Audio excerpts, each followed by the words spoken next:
Today we'll be reading the story about the fox and the grapes. One fine and sunny day, a fox was strolling along minding his own foxy business. He thought he might sit down under a shady tree and have some lunch as he was a bit thirsty and hungry.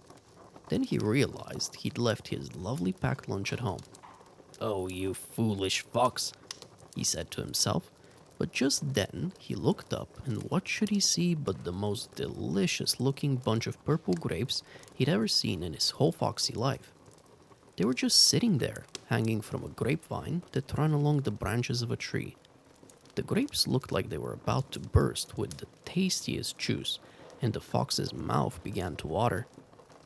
"Oh, I've got to have these. Just got to," he muttered to himself.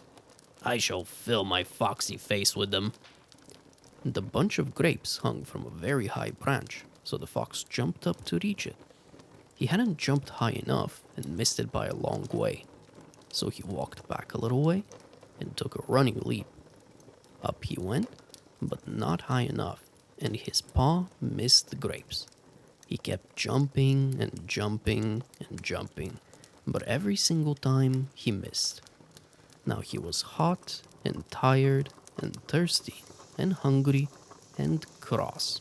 He sat down under the tree and looked up at the grapes in disgust. "What a foxy fool I am," he muttered. "What am I doing wearing myself out, jumping up and down on a hot day like this, just to get a hold of a bunch of horrible old sour grapes?" So he got up, made a cross face, and off he went. And the moral of the story is that sometimes people pretend to dislike things they can't have. Oh, and did you know that this is where the phrase sour grapes comes from?